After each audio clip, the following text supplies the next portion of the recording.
सभी को जय मसीह की। और प्रभु का हम धन्यवाद देते हैं। आज 6वां सत्र प्रकाशित वाक्य में से 7 कलीसियाओं के लिए संदेश का अध्ययन का आखिरी सत्र में प्रभु ने हमें ले आया। मैं बीकानेर की स्थानीय कलीसिया के जिम्मेदार भाइयों के लिए, प्राचीनों के लिए और प्रभु के दास भाई बोस फिलिप और उनके परिवार को बहुत धन्यवाद देता हूं कि ये निमंत्रण और अवसर परमेश्वर के वचन को रखने का और अध्ययन करने का जो हम सबको एक साथ जूम के माध्यम से इन दिनों में दिया, मैं प्रभु का बहुत धन्यवाद देता हूं। मैं एक विशेष धन्यवाद इसलिए देना चाहता हूं कि ये 6 सप्ताह के समय मैं अलग अलग जगह में था, अलग अलग कारणों के तहत, और आप लोग ने प्रार्थना में उठाए रखा। बहुत अनुग्रह की आवश्यकता थी। अस्पताल में भी था बीच में और जांच के लिए, और अगले महीने फिर मुझे जाना है। और आप लोगों के बहुत ही बहुमूल्य प्रार्थना के कारण ही इसको यहाँ तक परमेश्वर ने पूरा करने के लिए सहायता किया। परमेश्वर के बड़े नाम की तारीफ हो। प्रार्थना में निरंतर स्मरण करते रहे। प्रकाशित वाक्य 3रा अध्याय, उसका 14 से लेकर 22 तक। The book of Revelation chapter 3 from verse 14 to 22.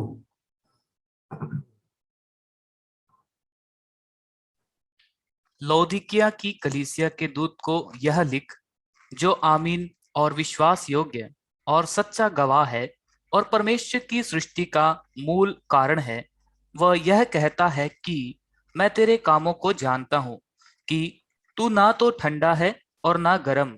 भला होता कि तू ठंडा या गर्म होता, इसलिए कि तू गुनगुना है और ना ठंडा है और ना गर्म। मैं तुझे अपने मुंह से उगलने पर हूं। तू कहता है कि मैं धनी हूं और धनवान हो गया हूं और मुझे किसी वस्तु की घटी नहीं, और यह नहीं जानता कि तू अभागा और तुच्छ और कंगाल और अंधा और नंगा है। इसीलिए मैं तुझे सम्मति देता हूं कि आग में ताया हुआ सोना मुझसे मोल ले कि तू धनी हो जाए, और श्वेत वस्त्र ले ले कि पहनकर तुझे अपने नंगेपन की लज्जा न हो, और अपनी आंखों में लगाने के लिए सुरमा ले कि तू देखने लगे। मैं जिन जिन से प्रेम करता हूं उन सबको उलाहना और ताड़ना देता हूं। इसलिए सरगर्म हो और मन फिरा। देख, मैं द्वार पर खड़ा हुआ खटखटाता हूं। यदि कोई मेरा शब्द सुनकर द्वार खोलेगा तो मैं उसके पास भीतर आकर उसके साथ भोजन करूंगा और वह मेरे साथ। जो जय पाए मैं उसे अपने साथ अपने सिंहासन पर बैठाऊंगा, जैसे मैं भी जय पाकर अपने पिता के साथ उसके सिंहासन पर बैठ गया। जिसके कान हो वह सुन ले कि आत्मा कलीसियाओं से क्या कहता है। थैंक यू अमृत भाई। परमेश्वर अपने वचन के पढ़े जाने पर अपनी सामर्थ और अपनी आशीष मिले। हम पिछले 5 सप्ताह से और आज जो 6वां सत्र है, प्रकाशित वाक्य के पहले 3 अध्याय से भविष्यवाणी की आत्मा की सहायता से 7 कलीसिया को जो संदेश दिए जाने के विषय में, ये जो थे सैंपल कलीसियाएं थे आसिया माइनर में। उस समय और भी कलीसियाएं थे, लेकिन ये कलीसियाओं को यूहन्ना ने पतमोस के द्वीप में परमेश्वर ने दर्शन और प्रकाश के माध्यम से उजागर करते हुए और भविष्यवाणी की आत्मा यूहन्ना को देकर इन 7 कलीसियाओं के दूत और दूत देने वाला प्रभु यीशु मसीह के ईश्वरत्व का प्रमाण और 7 कलीसियाओं के लिए जो संदेश है उसका हम अध्ययन कर रहे थे। आज आखिरी कलीसिया अर्थात लौदीकिया की कलीसिया के दूत के संबंध में हम अध्ययन करने जा रहे हैं। हम उसी क्रम से आगे बढ़ेंगे। सर्वप्रथम शहर के बारे में, फर्स्ट द सिटी। ये लौदीकिया की जो शहर है वो एंटियोकस टू के समय में, जो कि ईसा पूर्व 3री सदी के मध्य काल में, the middle of 3rd century BC, उस समय उसकी पत्नी का नाम था लौदिस। एंथियोकस II की पत्नी का नाम था लौदिस, जो 3री सदी ईसा पूर्व उसके मध्यकाल में यह शहर की स्थापना की गई थी। और ये जो शहर है लाइकस नदी पर स्थित है, सिचुएटेड इन लाइकस रिवर। रोमी शासन के समय ये लौदीकिया का जो शहर है बहुत ही संपन्न और धनवान शहर था। रोमी शासन के समय लौदीकिया का जो शहर है बहुत ही संपन्न और धनवान शहर था। यह शहर 3 क्षेत्रों में मुख्यतः बहुत ही प्रतिष्ठित और प्रख्यात था। Famous for 3 things. पहला, बैंकिंग। लौदीकिया के जो बैंक होते थे वो उस समय बहुत विशेष और प्रख्यात थे। दूसरा, लौदीकिया की जो ऊन थे, ऊन बहुत ही अच्छे गुणवत्ता के थे। और तीसरा, लौदीकिया में मेडिकल कॉलेज और वहां पर जो दवाई जो बनती थी वो बहुत प्रख्यात थे। और ये 3 कारणों के तहत ये लौदीकिया शहर जो था पैसे के मामले में बहुत धनवान और संपन्न था। इतना ही नहीं, इस शहर में जो अलग अलग जगह में पानी की धाराएं थी, several streams of water streams were there. और AD 60 की बात है कि यह एक बहुत बड़े भूकंप के तहत ये नाश किया गया। और क्योंकि यह शहर बहुत संपन्न था, दूसरों के बिना मदद के उसको पुनः निर्माण किया गया, क्योंकि उनका आर्थिक अवस्था बैंकिंग के कारण, ऊन का व्यवसाय के कारण और मेडिसिन के कारण इतना अच्छा नींव था कि वो उनको दूसरों की मदद की आवश्यकता नहीं थी। इस शहर को उस भूकंप के कारण बर्बाद होने के बावजूद भी उसको खड़ा करने के लिए, पुनः निर्माण करने के लिए। और इस शहर का एक समस्या ये था, आर्थिक संपन्नता इतना ज्यादा था कि लौदीकिया की कलीसिया जो थी आत्मिक रूप से एकदम गुनगुना था। हम उसके विषय में आज का मुख्य अध्ययन का विषय वही है। इस शहर में 14वीं सदी तक 14th सेंचुरी तक कलीसिया का उल्लेख था। लेकिन 14वीं सदी के बाद ना शहर का नामो निशान है, ना कोई कलीसिया का नामो निशान है। और ये जो कलीसिया थी, लौदीकिया की कलीसिया, एपिफ्रास, कुलुसियों की पत्री 1 अध्याय 7वीं आयत, एपिफ्रास के द्वारा शुरुआत की गई एक कलीसिया थी। और पौलुस जब एफेसस में था उस समय एपिफ्रास जब बंदीगृह में पौलुस से मुलाकात करने के लिए आता है, उसके हाथ में संदेश भेजता है। कुलुसियों की पत्री 1 अध्याय 7वीं आयत में इसके बारे में लिखा है। पौलुस कभी भी लौदीकिया में वो नहीं गया और एपिफ्रास के द्वारा ही ये कलीसिया की निर्माण और शुरुआत की गई थी। तो सबसे पहले हमने शहर की भूमिका को हमने देखा। दूसरी बात, जैसे हम दूसरे कलीसियाओं का अध्ययन करते हैं, इस लौदीकिया की कलीसिया का दूत देने वाला अर्थात सलाहकार हमारा प्रभु यीशु मसीह के बारे में क्या लिखा है। आइए हम 14वीं आयत को पढ़ें। प्रकाशित वाक्य 3 अध्याय 14वीं आयत। और लौदीकिया की कलीसिया के दूत को यह लिख कि जो आमीन और विश्वास योग्य और सच्चा गवाह है और परमेश्वर की सृष्टि का मूल कारण है, वह यह कहता है। 3 अध्याय 14वीं आयत में हमने सबसे पहले शहर के बारे में अध्ययन किया। दूसरा, यहां पर प्रभु यीशु मसीह के बारे में लिखा हुआ है और बहुत ही एक अलग प्रकार का एक संबोधन, एक अलग प्रकार का शुरुआत यीशु मसीह के बारे में हम देखते हैं। हम जानते हैं कि 7 कलीसियाओं का संबोधन, शुरुआत हमेशा यीशु मसीह से शुरू होता है। आप देखेंगे एफेसस से लेकर लौदीकिया के कलीसिया के दूत को लिखने वाला जो दूतवाहक है, संदेशवाहक है, भविष्यवाणी की आत्मा से वो कलीसियाओं को यीशु मसीह को संबोधित करते हुए, प्रस्तुत करते हुए, उसके गुण स्वभाव को निकाल कर दिखाते हुए, जो उस कलीसिया के लिए उपयुक्त है उस प्रकार के गुण स्वभावों को लिखकर हर एक कलीसियाओं का दूत का शुरुआत होता है। और ये 7 कलीसियाओं के दूत जब दी जाती है, संदेश दिया जाता है, भविष्यवाणी की आत्मा ने यूहन्ना के द्वारा यीशु मसीह का सही प्रस्तुतिकरण, यीशु मसीह का उचित गुण स्वभाव उस कलीसिया के लिए उल्लेख करते हुए वहां पर उसको अच्छी तरह जोड़कर उस संदेश को देते हुए हम देखते हैं। तो इसका मतलब हर कलीसिया के लिए जब ये दूत लिखता है तो हर कलीसिया के लिए अलग अलग गुण स्वभाव, यीशु मसीह के ईश्वरत्व का प्रकटीकरण जो उस कलीसिया के लिए उपयुक्त और आवश्यक है, उनके व्यवहारिक जीवन में और आत्मिक सैद्धांतिक मजबूती के लिए वहां पर ये भविष्यवाणी की आत्मा में यीशु मसीह का सही संबोधन करते हुए शुरुआत होता है। और ये सही तरीका भी है। लौदीकिया की कलीसिया के संबंध में यहां पर भविष्यवाणी की आत्मा में हम 3 बातों को देखते हैं। सर्वप्रथम यहां पर शुरू होता है जो आमीन। मुझे पढ़कर बड़ा अजीब सा लगा। आमीन अक्सर अंत में कहा जाता है, यहां पर शुरुआत में ही आमीन से शुरू हुआ है। ध्यान दीजिए, it starts with the word आमीन, आमेन। आमीन शब्द का मतलब है, हम सब जानते हैं, ऐसा ही हो। यीशु मसीह ने अपने इस धरती की सेवकाई में यह शब्द को उन्होंने बार बार इस्तेमाल किया।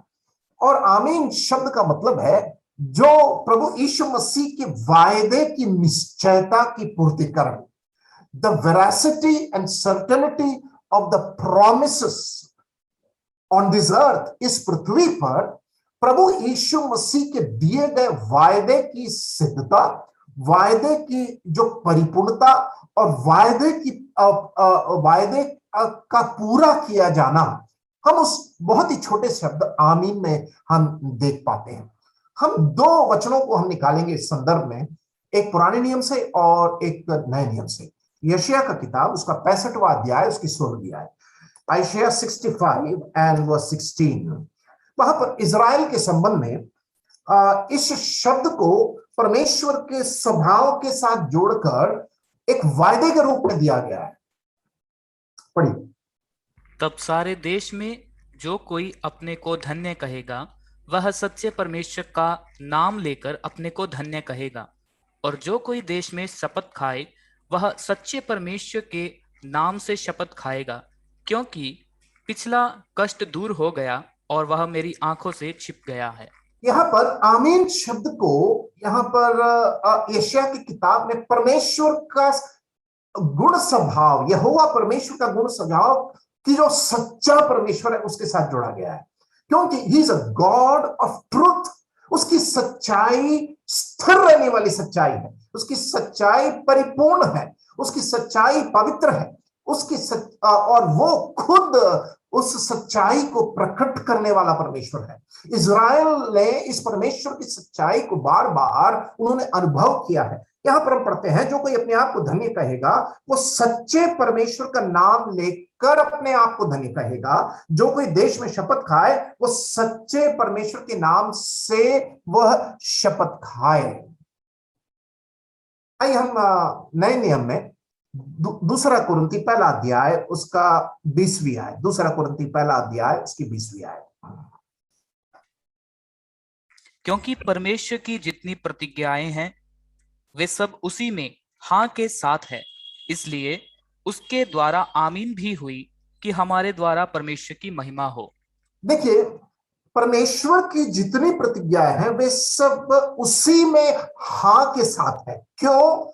क्योंकि जैसे हमने यशायाह की किताब में पढ़ा, क्योंकि वो सच्चाई का परमेश्वर है, he is a God of truth, और उसकी जितनी प्रतिज्ञा वे सब उसी में हाँ के साथ है। मतलब जब हम आमीन बोलते हैं, हम इस बात को ऐलान करते हैं जो कुछ हमने प्रार्थना में कहा परमेश्वर से, हम परमेश्वर के उस गुण स्वभाव अर्थात क्योंकि वो सत्य का परमेश्वर है, उस सत्य का नींव है, सत्य का खंबा है, उसमें वह आमीन स्थिर रहता है और उसकी परिपूर्णता होती है। और यहां पर हम पढ़ते हैं इसलिए उसके द्वारा आमीन भी हुई, उसके द्वारा आमीन भी हुई कि हमारे द्वारा परमेश्वर की महिमा हो। लौदीकिया की कलीसिया के लिए, लौदीकिया को संदेश देने वाला जो भविष्यवाणी की आत्मा में प्रभु यीशु मसीह यहां पर आमीन शब्द से शुरू होता है। मतलब he is a God of truth, मतलब इसका मतलब है कि वो सच्चाई का परमेश्वर होने के कारण वो परिपूर्ण है, वो झूठ नहीं बोल सकता, वो झूठ से नफरत करने वाला परमेश्वर है, वो ना बदलने वाला परमेश्वर है, उसके सत्य में परिपूर्णता है और उसके सत्य वायदों पर हम विश्वास कर सकते हैं। आमीन, पहली बात। दूसरा, 14वीं आयत में यीशु मसीह के बारे में विश्वास योग्य शब्द इस्तेमाल किया गया है। विश्वास योग्य इस्तेमाल किया गया, विश्वास योग्य और सच्चा गवाह। प्रकाशित वाक्य में ही हम जब शुरुआती संबोधन पहले सत्र में हम देख रहे थे, उसका पहला अध्याय है, उसके 5वें आयत में हम इस बात को पढ़ते हैं। वहां पढ़ते हैं, और यीशु मसीह की ओर से जो विश्वास योग्य साक्षी और मेरे और मरे हुओं में से जी उठने वालों में पहलोठा। अभी हम उस गीत को गा रहे थे, विश्वास योग्य मेरे प्रभु, विश्वास योग्य और सच्चा गवाह। यहां पर यीशु मसीह कौन है उसको वहां पर हम देख पाते हैं। और ये जो यीशु मसीह की विश्वास योग्यता, यीशु मसीह की ईश्वरत्व की परिपूर्णता एक तरफ, और जब हम लौदीकिया की कलीसिया के अंदर अविश्वास योग्यता देखते हैं, तो यहां पर एक तुलनात्मक अध्ययन हम कर सकते हैं। यीशु मसीह की विश्वास योग्यता और लौदीकिया की कलीसिया की अविश्वास योग्यता। यीशु मसीह जो विश्वास योग्य और वह सच्चा गवाह है, वह विश्वास करने लायक प्रभु परमेश्वर है, वह विश्वास योग्य है। हम अविश्वास योग्य रहने के बावजूद भी हमारा प्रभु यीशु मसीह विश्वास योग्य ठहरता है। उसकी विश्वास योग्यता के कारण ही आज हम जीवित है। उसकी विश्वास योग्यता में ही अनुग्रह के ऊपर अनुग्रह हमें उपलब्ध होती है। उसकी विश्वास योग्यता के कारण ही उसके वायदे अटल है। उसके विश्वास योग्यता के कारण ही हम उसके पास बार बार उसके अनुग्रह के सिंहासन पर उद्धार के कर्ता सिद्ध करने वाले यीशु को ताकते हुए हम हमेशा आ सकते हैं, क्योंकि यीशु मसीह भरोसा और विश्वास करने के लायक है। यहां पर लौदीकिया की कलीसिया के लिए यीशु मसीह के उस गुण स्वभाव को इसलिए लिखकर उल्लेख किया गया है क्योंकि लौदीकिया की कलीसिया वो अविश्वास योग्य ठहरी है, और इसलिए लौदीकिया की कलीसिया जो अविश्वास योग्य ठहरी, उनको देखने के लिए और दिखाने के लिए एक विश्वास योग्य प्रभु यीशु मसीह का संबोधन इस प्रकार करना जरूरी था। तीसरी बात हम यहां पढ़ते हैं, और परमेश्वर की सृष्टि का मूल कारण है। वहां पर यीशु मसीह का कार्य को हम देखते हैं। विश्वास योग्य सच्चा गवाह वो कौन है, और यहां पर परमेश्वर की सृष्टि का मूल कारण है। मतलब यहां पर परमेश्वर प्रभु यीशु मसीह जो कार्य करते हैं, व्हाट ही डस, पहला what he is, he's a faithful and true witness। वो कौन है, जो कुछ है, और उसके बाद वो परमेश्वर की सृष्टि का मूल कारण है। कोलोसियों की पत्री में ये पहला अध्याय 15 से 20 तक इस विषय पर बहुत ही विस्तारित रूप से पौलुस वहां पर लिखता है। जो सृष्टि का पहलोटा और सृष्टि को सृजने वाला प्रभु यीशु मसीह, वो सृष्टि के पहले से अनंत काल से विराजमान उपस्थित प्रभु यीशु मसीह का संबोधन कोलोसियों की पत्री पहला अध्याय 15 से लेकर 20 तक इसको बहुत अच्छे से पौलुस वहां पर समझाता है। इसीलिए यहाँ पर वो सृष्टि का मूल कारण है संबोधित करते हुए लौदीकिया की कलीसिया को ये बात यहाँ पर समझाया गया है। तो यहाँ पर एक कोलोसी की कलीसिया में एक झूठ, एक गलत शिक्षा वहां पर आ चुकी थी, और जो झूठे शिक्षक थे वे इस बात को वहां पर प्रचलित कर रहे थे कि यीशु मसीह एक सृजित व्यक्ति है। मैं इसको इंग्लिश में बोलूंगा, Jesus Christ is a created being. He is not a creator, he is a created being, एक सृजित व्यक्ति है। क्योंकि वो सृजित व्यक्ति है इसलिए वो ईश्वर नहीं हो सकते, वे केवल एक साधारण से इंसान है। जैसे मैं और आप एक सृजित प्राणी है, सृजित इंसान है, हम किसी के स्रोत, किसी के द्वारा सृजे गए हैं। यीशु मसीह वो सृजित नहीं है, वो खुद सृष्टि करता है, लेकिन यीशु मसीह मनुष्य होने के कारण उसकी एक शुरुआत थी। As a man he had a beginning, लेकिन क्योंकि वो अनंत काल से अनंत काल तक ईश्वर थे, इसलिए वो खुद सब चीजों का शुरुआत था। As a man he had a beginning, but as a god he was the beginning। मनुष्य होने के नाते यीशु मसीह का एक शुरुआत था। हमारे लिए एक बालक उत्पन्न हुआ और पुत्र दिया गया। यशायाह की किताब में हम पढ़ते हैं, गलतियों की पत्री में हम पढ़ते हैं कि कुंवारी मरियम में से होकर समय और काल के अंदर व्यवस्था के अधीन में प्रभु यीशु मसीह मनुष्य होकर जन्म लिया। मनुष्य होने के नाते यीशु मसीह की एक शुरुआत थी। क्योंकि यीशु मसीह ईश्वर भी थे, इसलिए यीशु मसीह की शुरुआत, वो खुद सब चीजों का शुरुआत है। He is the beginning. इस प्रकार ये तीन गुण स्वभाव अर्थात जो आमीन और विश्वास योग्य और साक्षी और परमेश्वर की सृष्टि का मूल कारण है, वह यह लौदीकिया की कलीसिया के लिए कहता है। यीशु मसीह का एक उचित गुण स्वभाव भविष्यवाणी की आत्मा में यहां पर लौदीकिया की कलीसिया के लिए यह दूत दिया गया, और यीशु मसीह को उस गुण स्वभाव को बहुत ही अच्छे से समझाकर आने वाले जो पदों में इस बात को मन में रखते हुए इस यीशु मसीह के गुण स्वभाव को हम लौदीकिया की कलीसिया में अब हम जाने जा रहे हैं, जो प्रभु यीशु मसीह उनके लिए कहता है। हमने दो चीज देखा अभी, लौदीकिया का शहर, उसकी भूमिका, और हमने देखा यीशु मसीह लौदीकिया के लिए भविष्यवाणी की आत्मा में ये दूत ने यीशु मसीह को कैसे प्रस्तुत किया, उसको संबोधन किया। आइए हम तीसरी बात हम देखने जा रहे हैं, और वो तीसरा है लौदीकिया के विषय में जो सराहने की बात है, the commendation for the Laodicean church. हम जानते हैं कि यहां पर उसके 15वें आयत में मैं तेरे कामों को जानता हूं कि तू ना तो ठंडा है और ना गर्म, भला होता कि तू ठंडा या गर्म होता। कि मैं तेरे कामों को जानता हूं कि तू ना तो ठंडा है और ना गर्म, भला होता कि तू ठंडा या गर्म होता।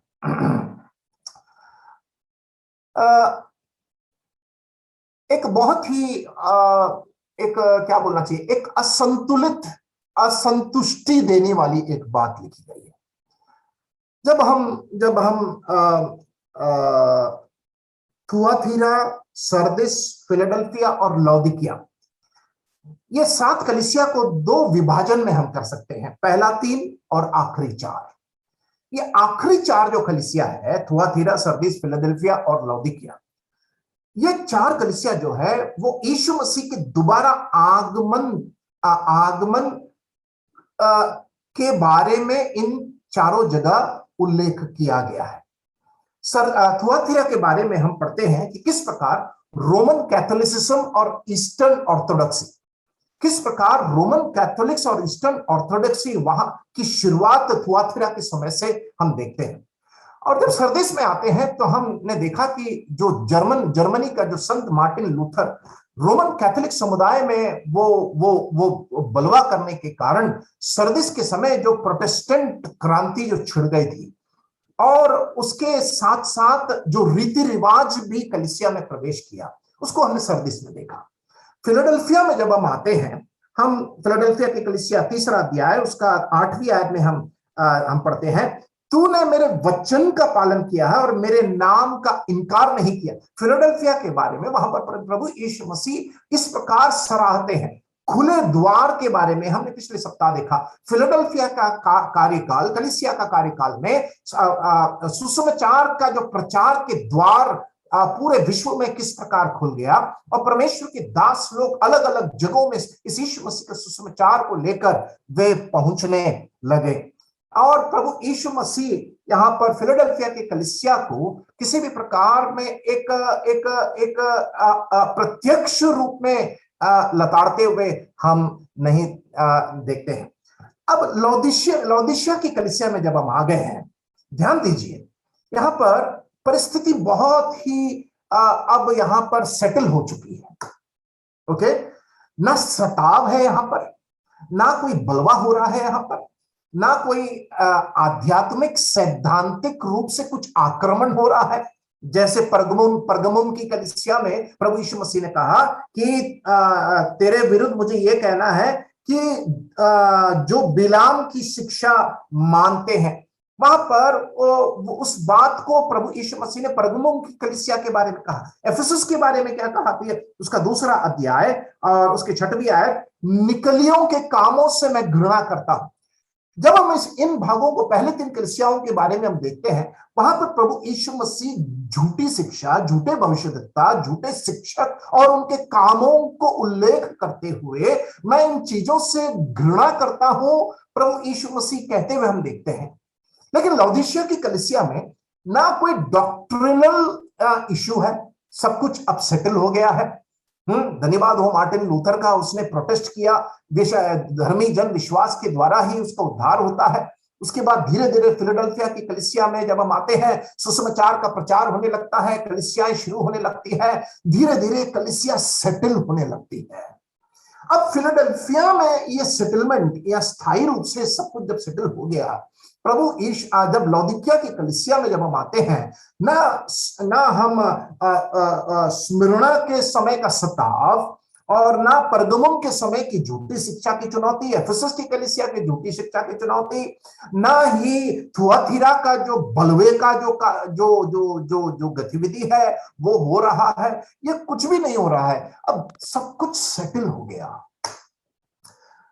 और जब धीरे धीरे आध्यात्मिक सैद्धांतिक रूप से और सताव भी जब सेटल हो गया, कलीसिया इस प्रकार जब लौदीकिया में जब पहुंची, तो प्रभु यीशु मसीह उसके 15वें आयत में कहते हैं कि मैं तेरे कामों को जानता हूं कि तू अब ना ठंडा और ना गर्म, भला होता कि तू ठंडा या गर्म। यहां पर ठंडा का मतलब है कि जो लोग यीशु मसीह को जानते ही नहीं, जिन्होंने यीशु मसीह पर के सुसमाचार पर विश्वास करने के लिए नहीं करने के लिए निर्णय ले लिया है, तू ना ठंडा है ना गर्म। गर्म मतलब क्या है? यीशु मसीह पर विश्वास करने के कारण जो उत्साहित होते हैं, प्रभु यीशु मसीह के प्रति लगाव, प्रभु यीशु मसीह के प्रति लगन और एक प्रकार का उत्साह, जज्बा।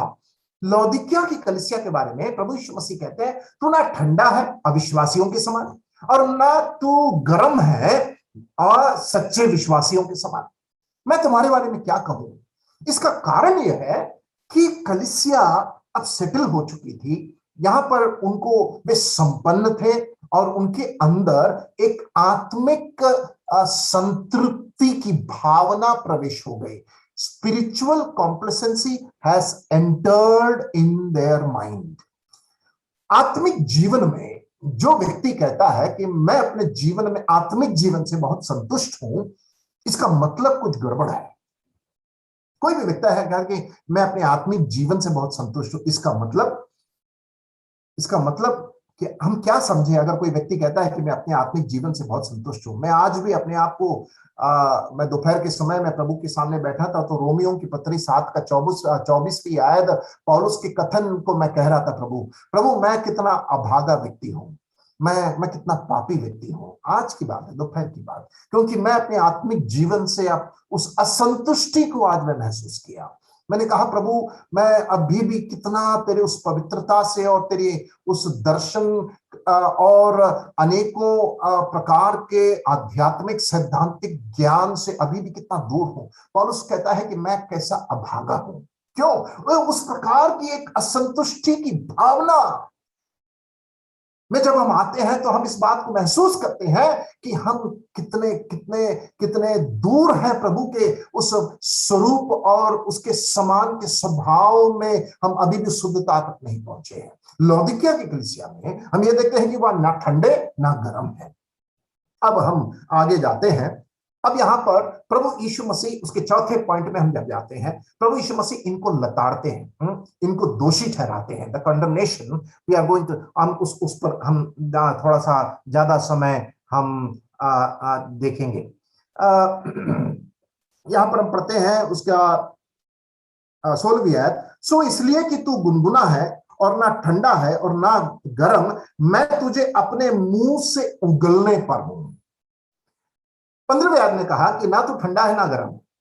16वें आयत में क्योंकि तू ना ठंडा है ना गर्म है, मैं क्या करने जा रहा हूं, प्रभु यीशु मसीह ने कहा। प्रभु यीशु मसीह कहता है क्योंकि तू ना ठंडा या गर्म है और इसलिए कि तू क्या है, गुनगुना है। गुनगुना है, मैं तुझे अपने मुंह में से उगलने पर हूं। देखिए, पानी की तीन अवस्था यहां पर हम पाते हैं, और वो अवस्था यह है, एक अवस्था ठंडा है, एक अवस्था गर्म है, एक अवस्था है गुनगुना।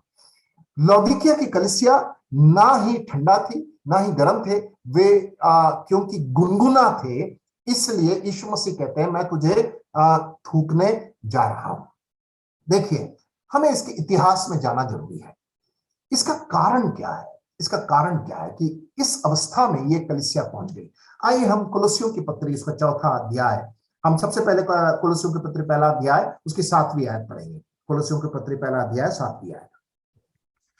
उसी की शिक्षा तुमने हमारे प्रिय सहकर्मी इपफ्रास से पाई, जो हमारे लिए मसीह का विश्वास योग्य सेवक है। हाँ, हमारा विश्वास योग्य सेवक पौलुस वहां पर इस बात को हम जानते हैं कि इपफ्रास के द्वारा कुलुस्सी की कलीसिया की निर्माण की गई थी। आइए हम चौथे अध्याय कुलुस्सियों की पत्री में हम आए और हम 12 से कुछ आयतों को पढ़ेंगे। 12 से पढ़िए। इपफ्रास, जो तुम में से है और मसीह यीशु का दास है, तुम्हें नमस्कार कहता है और सदा तुम्हारे लिए प्रार्थनाओं में प्रयत्न करता है, ताकि तुम सिद्ध होकर पूर्ण विश्वास के साथ परमेश्वर की इच्छा पर स्थिर रहो। हाँ, एक मिनट। यहां पर पौलुस कहता है एपफ्रास जो तुम में से है, एपफ्रास कोलोसे के शहर में रहने वाला, ठीक है, तुमसे नमस्कार कहता है और सदा तुम्हारे लिए प्रार्थनाओं में प्रयत्न करता है, ताकि तुम सिद्ध होकर पूर्ण विश्वास के साथ। पंडितों का कहना है कि लौदीकिया की कलीसिया के लिए ये पौलुस जब एफेसस में था तो एफेसस की पत्री पढ़ा गया था, ठीक है, एफेसस की पत्री पढ़ा गया था। और यहां पर हम पढ़ते हैं कि लौदीकिया की कलीसिया के लिए जब एपफ्रास इसको संबोधित करते हुए, उसको प्रस्तुत करते हुए पौलुस कहता है, वो कहता है कि तुम विश्वास के पूर्ण सिद्ध होकर पूर्ण विश्वास के साथ परमेश्वर की इच्छा पर स्थिर रहो। आगे पढ़िए ब्रदर। मैं उसका गवाह हूं कि वह तुम्हारे लिए और लौदीकिया और हियरापुलिस वालों के लिए बड़ा परिश्रम करता रहता है। कलीसिया कोलोसे और हेरापोलिस में बढ़ रही थी, और ये जो लौदीकिया है कोलोसे से केवल 10 किलोमीटर दूर है, ठीक है। अब यहां पर एक व्यक्ति के बारे में पढ़ने जा रहे हैं। हम पढ़ेंगे उसका 16वीं आयत से। जब यह पत्र तुम्हारे यहाँ पढ़ लिया जाए तो ऐसा करना कि लौदीकिया की कलीसिया में भी पढ़ा जाए, और वह पत्र जो लौदीकिया से आए उसे तुम भी पढ़ना। हाँ, यहां पर जब ये पत्र तुम्हारे यहां पढ़ा लिया जाए तो ऐसा करना कि लौदीकिया की कलीसिया में भी पढ़ा जाए, और वह पत्र जो लौदीकिया से आए उसे तुम भी पढ़ना। अब 17वीं आयत पढ़िए। और अर्खिपुस से कहना कि जो सेवा प्रभु में तुझे सौंपी गई है उसे सावधानी के साथ पूरी करना।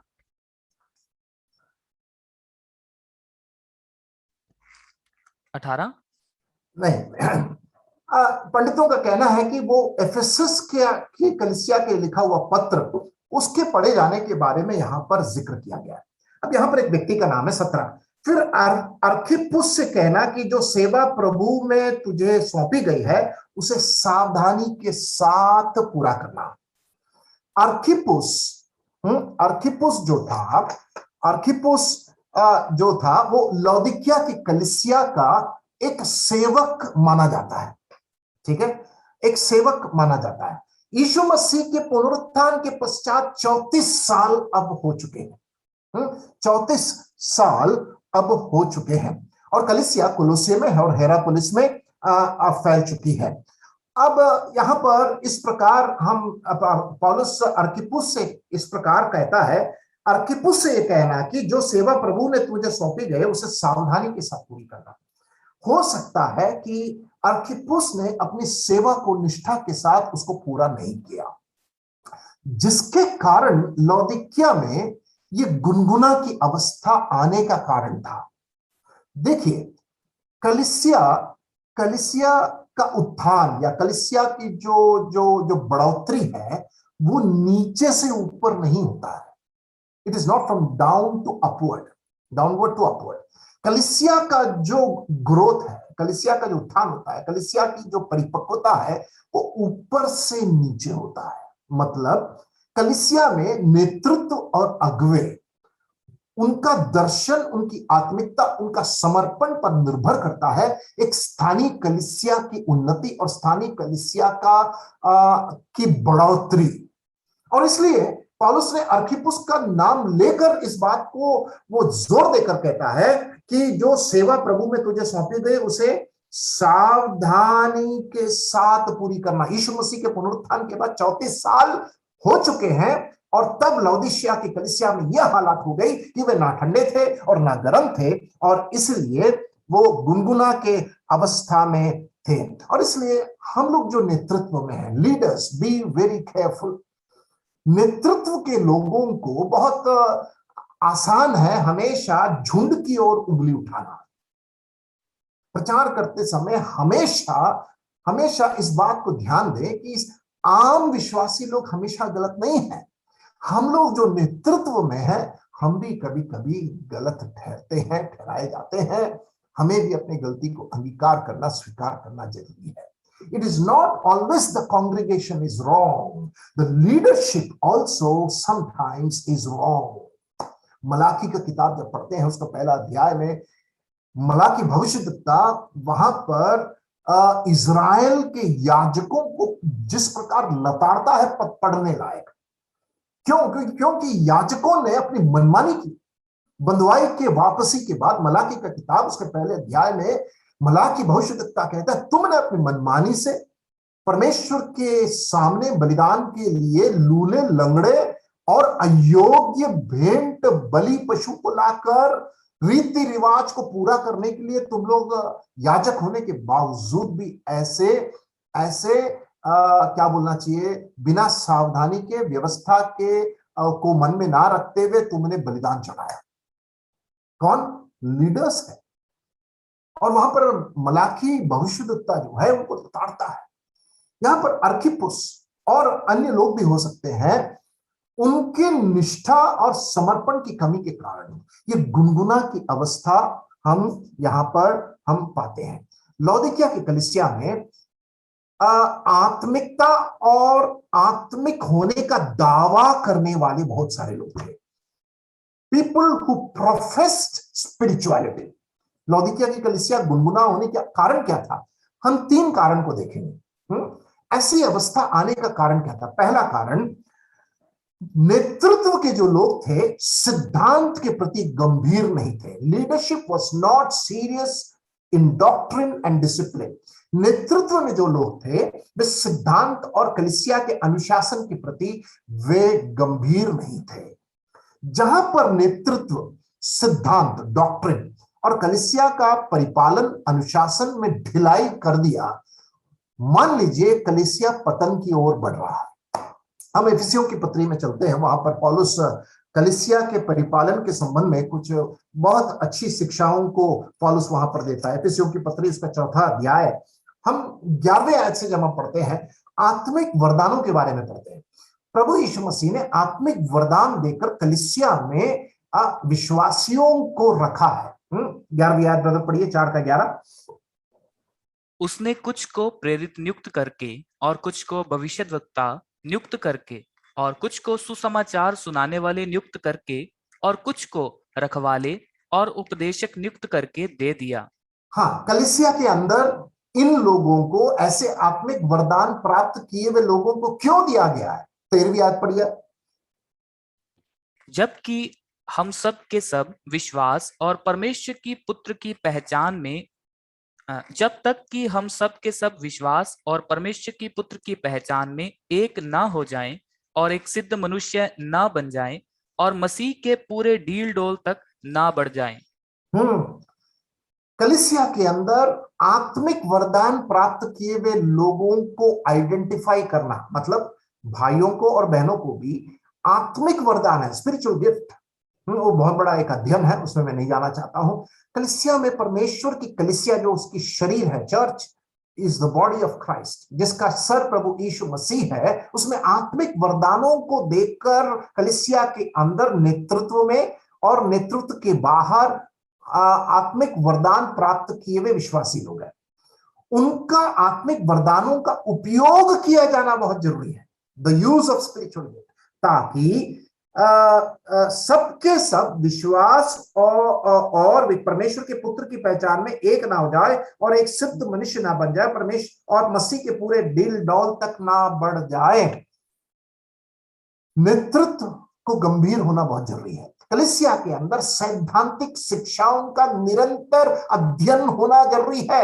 डॉक्ट्राइनल बाइबल स्टडी कलीसिया के अंदर निरंतर बनाए रखें।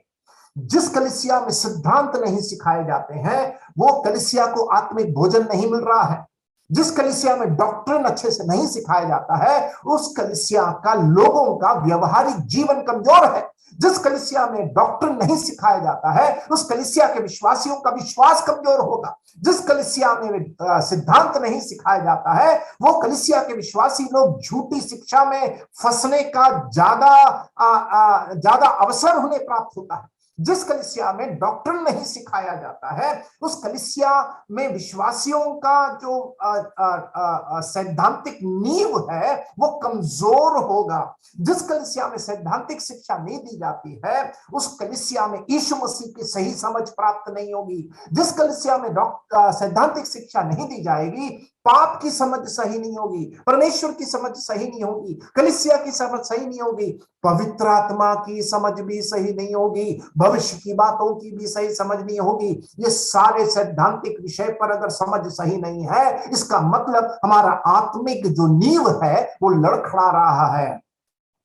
लौदीकिया की कलीसिया की समस्या यही थी कि नेतृत्व के लोगों ने सैद्धांतिक शिक्षा की गंभीरता और कलीसिया के अंदर अनुशासन की गंभीरता को उन्होंने बहुत हल्के में लेने के कारण ये लौदीकिया की कलीसिया ना ठंडा रही ना गर्म रही, वो गुनगुना रहेगी। यीशु मसीह कहता है कि मैं तुझे थूकने पर हूं, क्योंकि ये गुनगुना जो पानी होता है वो मीठा नहीं होता है, वो मजेदार नहीं होता है पीने के लिए, बड़े मुश्किल से उसको निगलना पड़ता है।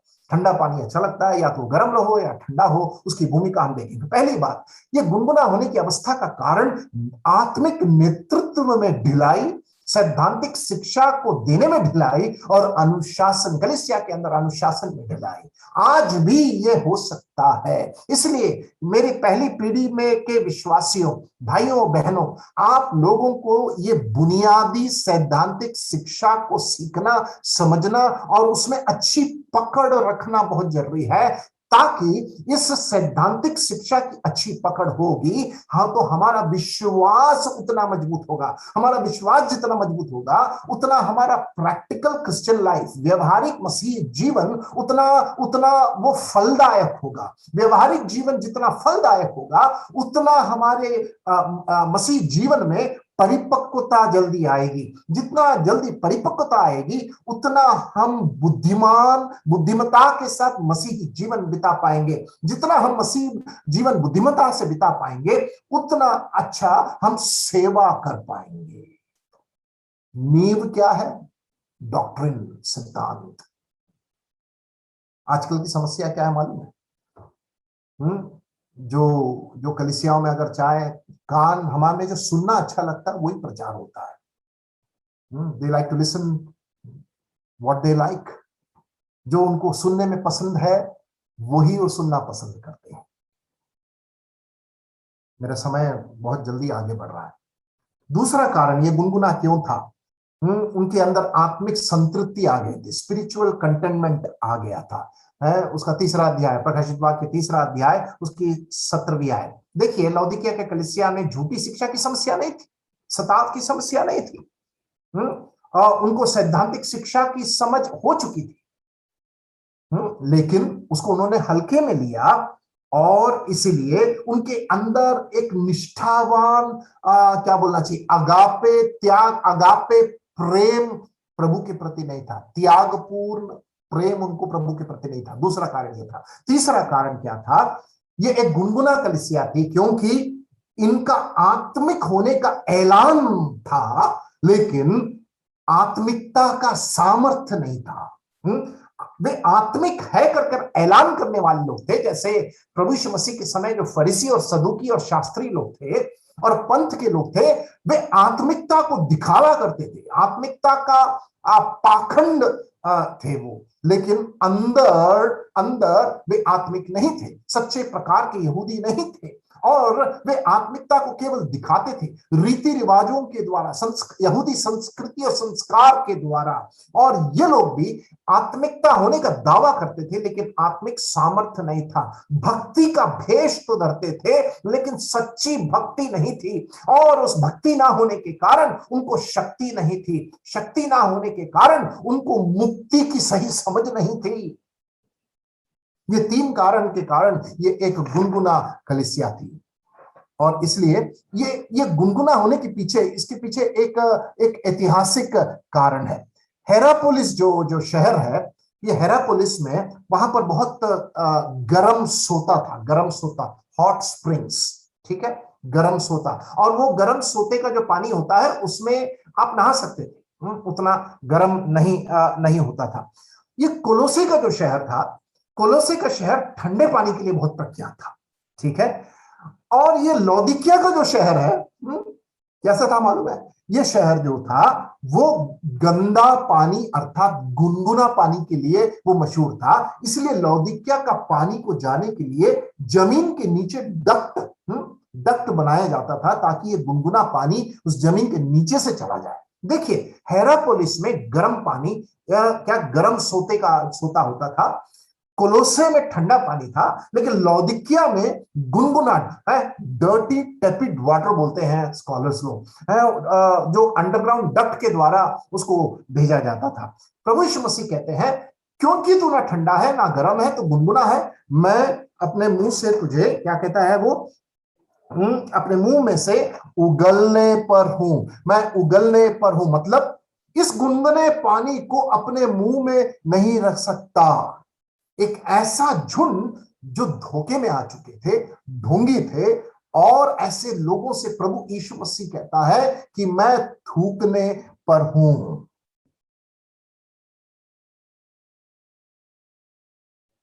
बहुत ही दयनीय अवस्था को यहां पर हम देखते हैं। प्रभु यीशु मसीह के प्रति, प्रभु की यीशु मसीह के वचन के प्रति एक आधा अधूरा समर्पण। और इसलिए प्रभु यीशु मसीह कहते हैं कि तो गुनगुना है। आइए हम अब उसके 17वें आयत में जाए। तू जो कहता है कि मैं धनी हूं और धनवान हो गया हूं और मुझे किसी वस्तु की घटी नहीं। देखिए, लौदीकिया के लोग कहते हैं हम धनवान हैं, क्यों? हमारे पास बैंक है, हमारे पास तो बहुत अच्छी ऊल है, हमारे पास दवाई है, हमारे शहर में संपन्नता है, हमारे शहर में पैसा है, हम बहुत धनी लोग हैं। लौदीकिया के कलीसिया वाले बोलते हैं तो बहुत धनवान है। प्रभु यीशु मसीह बोलता है, अच्छा बहुत धनवान है, मेरे मुंह से सुनो तुम लोग के बारे में। पढ़े 17वें आयत में क्या लिखा है, धनवान हो गया और मुझे किसी वस्तु की घटी नहीं, और यह नहीं जानता कि तू अभागा। प्रभु यीशु मसीह कहते हैं तू अभागा और तुच्छ और कंगाल और अंधा और नंगा। अरे बाप रे, उन लोगों ने कहा हम धनवान हैं। प्रभु यीशु मसीह ने 5 बातें लौदीकिया की कलीसिया के बारे में बोल दिया। क्या क्या बोला? तू अभागा है, उसके बाद तू तुच्छ और कंगाल और अंधा और नंगा है।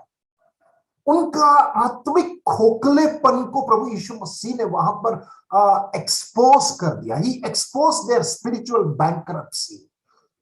जो लोग संपन्न और धनवान, आर्थिक रूप से धनवान कह रहे थे, प्रभु यीशु मसीह ने कहा कि तुम आत्मिक रूप से खोखले लोग हैं, you are spiritually corrupt and bankrupt people. और वो कहता है कि तो अभागा और तुच्छ और कंगाल और अंधा और नंगा है।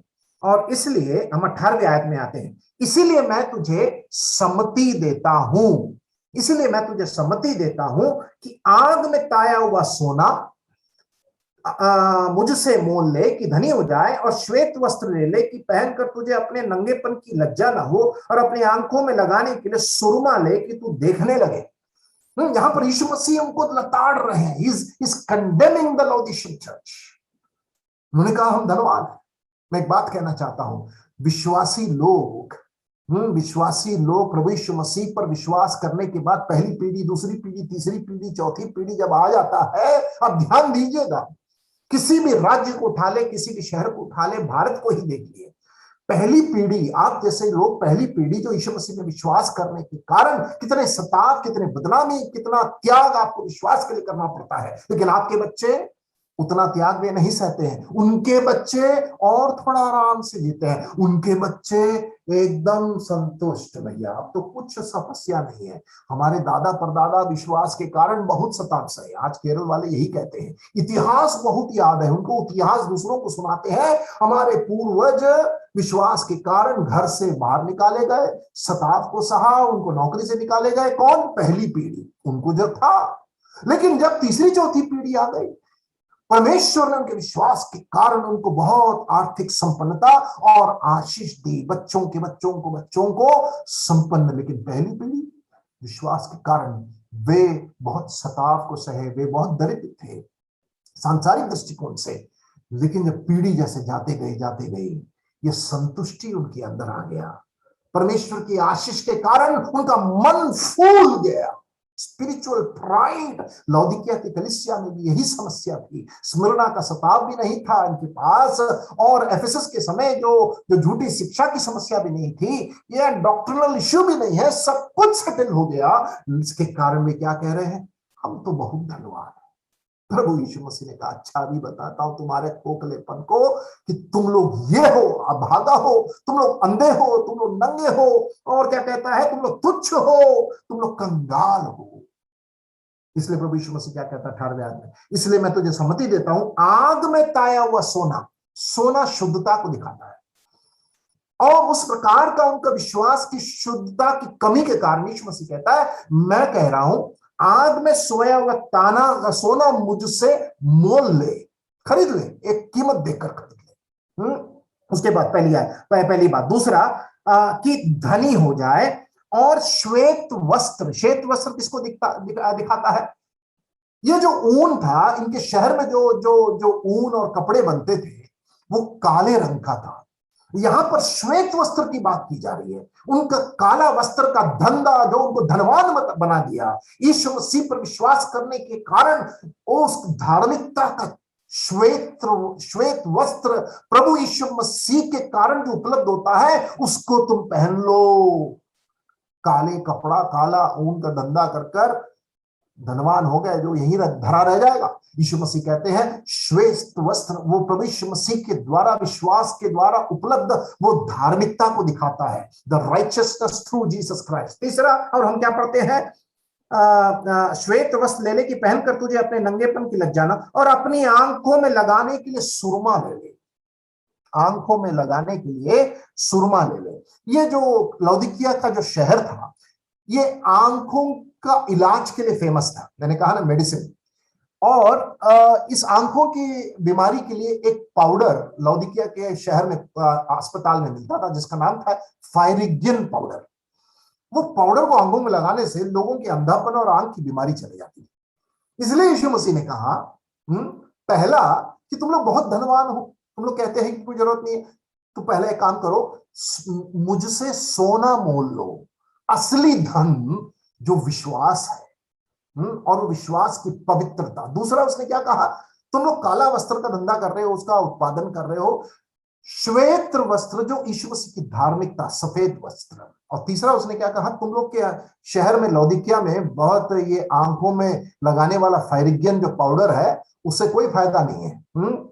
आंखों में सुरमा लगा लो। मतलब क्या है, अपने आत्मिक अंधेपन को उस सत्य का प्रकाशन के खुलने से, जिसको शैतान ने लोगों के आंखों के सामने पर्दा डालकर आत्मिक सत्य को ना देखने के लिए अंधा कर दिया है, उस आंखों में तुम लोग सुरमा लगा ले कि तू देखने लगे क्या, सत्य, और सत्य के व्यक्ति प्रभु यीशु मसीह को जैसे देखना है वैसे देखे। ये तीन चीज प्रभु यीशु मसीह उनके अभागेपन को, कंगालपन को, नंगेपन को, और उनके तुच्छ होने के कारण और दूर करने के लिए यीशु मसीह कहते हैं, ये तीन चीज तुम लोग को चाहिए, सोना, श्वेत वस्त्र, और आंखों में सुरमा। तुम लोग धनवान कह रहे हो ना, दरिद्र हो तुम लोग, कुछ नहीं है तुम्हारे पास, खोखले हो, एकदम खोखले हो। और इसलिए मैं अब समाप्त करने जा रहा हूं। आइए हम उसके 19वीं आयत में आ जाए। यहां पर हम देखते हैं प्रभु यीशु मसीह के द्वारा दिया गया वो चुनौती और वायदा, चैलेंज एंड प्रॉमिस। 19वें, मैं जिन जिन से प्रीति रखता हूं, मैं जिन जिन से प्रीति रखता हूं उन सबको उलाना और ताड़ना देता हूं, इसलिए सरगर्म हो और मन फिरा। यहां पर दो बातें यहां पर कहा गया है, जिनसे वो प्रीति रखता है, प्रीति रखता है उन सबको उलाना और ताड़ना। उलाना डिवाइन चेजनिंग, उलाना और ताड़ना देता हूं, इसलिए सरगर्म हो और मन फिरा। इसलिए सरगर्म हो और मन फिरा। वहां पर जो प्रीति शब्द का इस्तेमाल किया गया वो अगापेओ शब्द से नहीं है। वहां पर प्रीति फीलियो है, भाईचारे की प्रीति, brotherly love, affection with less depth. अगापे में तो उस प्रेम में गहराई है, फीलियो में उस प्रेम में गहराई नहीं है। यह है उसका फर्क है। सो यहाँ पर जब हम देखते हैं लौदीकिया की कलीसिया में ऐसे लोग थे, शायद यीशु मसीह को जानने वाले लोग थे, विश्वास किए, लेकिन उनके अंदर वो आत्मिक उन्नति, आत्मिक सरगर्म, उनके अंदर वो जज्बा और वो गर्माहट प्रभु के प्रति समर्पण और वो उत्साह ना दिखने के कारण प्रभु यीशु मसीह कहते हैं कि मैं तुझे क्या करने पर हूं, तुझे उलाहना देता हूं और ताड़ना देता हूं।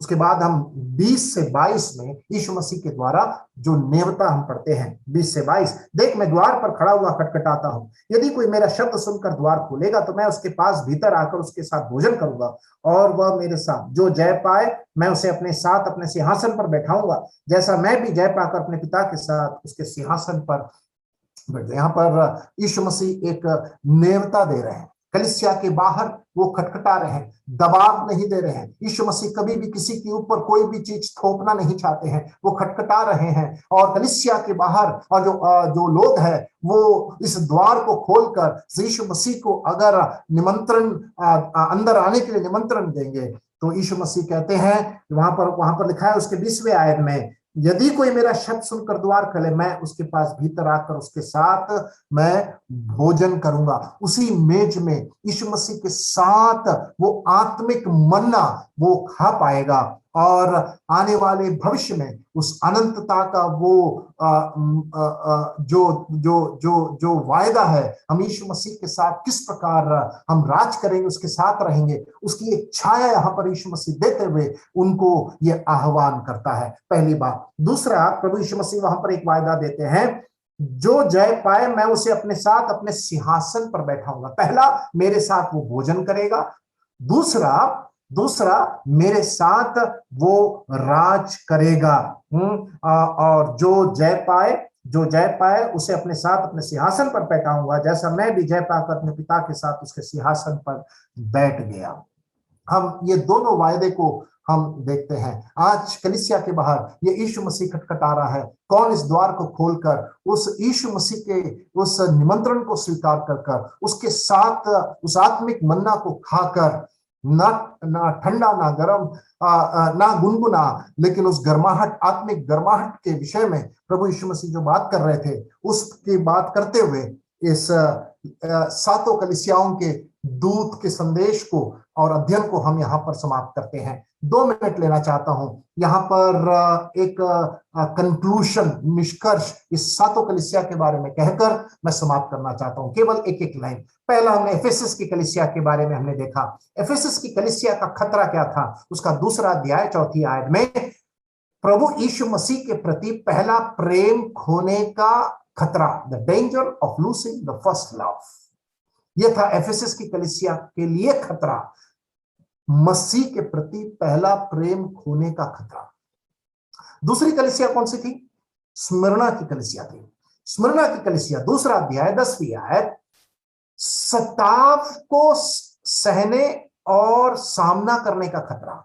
आज कलीसिया सताव के बीच में से गुजर रही है और इस खतरे के बारे में स्मिर्ना की कलीसिया के में हमने अध्ययन किया। और ये the danger of fear of suffering, सताव होने का डर, स्मिरना की कलीसिया, दूसरा अध्याय 10वीं आयत। प्रभु यीशु मसीह कहते हैं बिल्कुल घबराना नहीं, जब तुम्हें अधिकारियों के सामने पेश किया जाएगा, पवित्र आत्मा तुम्हारे मुंह में शब्दों को देगा कि तुम्हें उनके सामने क्या बोलना है, इसलिए वो कहता है तुम्हारा मन व्याकुल ना हो। तीसरा हमने देखा परगमुन। परगमुन की का खतरा क्या था? सैद्धांतिक सिद्धांतों के प्रति समझौता, डॉक्ट्राइनल कॉम्प्रोमाइज का खतरा है। हमने परगमुन के कलीसिया, जिसमें रोमन कैथोलिसिज्म कलीसिया के अंदर प्रवेश करते हुए उनके रीति रिवाज का आचरण, तो सैद्धांतिक शिक्षाओं के साथ समझौता, दूसरा अध्याय 14 और 15। चौथा हमने थुआतीरा की कलीसिया के बारे में देखा था, वहां पर नैतिक समझौता का खतरा, डेंजर ऑफ मॉरल कॉम्प्रोमाइज, नैतिक समझौता का खतरा था थुआतीरा की कलीसिया के संबंध में, दूसरा अध्याय 20वीं आयत थुआतीरा। उसके बाद हम पांचवा कलीसिया सरदिस में हम जब आते हैं, वहां पर खतरा था आत्मिक रूप से मृतक अवस्था, the danger of spiritual deadness. वहां पर मतलब बाहरी दिखावा था, बाहरी आचरण, बाहरी ढोंग, बाहरी आत्मिकता, अंदरूनी रूप से वे खोखले और कमजोर थे, the danger of spiritual deadness. तीसरा अध्याय उसका 1 और 2 हम सरदिस के कलीसिया में जो खतरा था उसके बारे में हमने देखा। छठवीं कलीसिया थी फिलाडेल्फिया की कलीसिया, और उसका तीसरा अध्याय उसकी 11वीं आयत में, तीसरा अध्याय उसकी 11वीं आयत में हम पढ़ते हैं कि मैं शीघ्र आने वाला हूं, जो कुछ तेरे पास है उसे थामे रहो, जो कुछ मेरे पास है उसको थामे रहो। वहां का खतरा था पकड़े नहीं रहने का खतरा, the danger of not holding fast. तीसरा अध्याय 11वीं आयत, छूट जाने का खतरा, जिन चीजों को पकड़ना है उसको नहीं पकड़े रहने का खतरा। फिलाडेल्फिया की कलीसिया का खतरा ये था। आखिरी में लौदीकिया की कलीसिया में जब हम आते हैं, यहां पर क्या खतरा था? गुनगुना रहने का खतरा, the danger of being in the stage of lukewarmness. तीसरा अध्याय 15 और 16। परमेश्वर हमारी सहायता करे, और ये जो लौदीकिया शब्द जो है, हम इस बात को देखते हैं किस प्रकार प्रभु यीशु मसीह का न्याय इन लोगों के ऊपर। लौदीकिया शब्द का मतलब यही है, जजमेंट ऑन द पीपल। प्रभु यीशु मसीह ने कहा कि मैं तुम्हें थूकने पर हूं, क्योंकि ये गुनगुना अवस्था को मैं अपने मुंह में नहीं रख सकता। या तो ठंडे अवस्था में जहां पर एक अविश्वासी होने की अवस्था, या उस गर्माहट की अवस्था जहां पर विश्वास करने के कारण सच्ची आत्मिकता और सच्ची समझ आत्मिक जीवन में रखते हुए उत्साह और जज्बा के साथ उस गर्माहट की अवस्था को प्रकट करे, लेकिन यह गुनगुना, इसको मैं थूकने पर हूं। इस प्रकार का एक न्याय लौदीकिया की कलीसिया के सामने प्रभु यीशु मसीह ऐलान करते हुए, ये सातों कलीसिया के खतरे के जब हम देखते हैं, आज हमारे लिए चुनौती है कि हम इस प्रकार के खतरे के अंदर फंसे ना, और इस वचन का पालन करते हुए सच्ची आत्मिकता और यीशु मसीह जो कलीसिया का सर है उसके स्वरूप में और उसके वायदे में हम अटल रहते हुए, उससे प्रेम करते हुए, उसके आज्ञा का पालन करते हुए उस उग्र शिष्यता में हम बढ़े। जय मसीह की। मुझे माफ करना, मैं हर सत्र में थोड़ा समय ज्यादा लिया, क्योंकि ये बहुत ही गहन अध्ययन है। मैं विश्वास करता हूं कि आप मुझे माफ करेंगे। Thank you so much.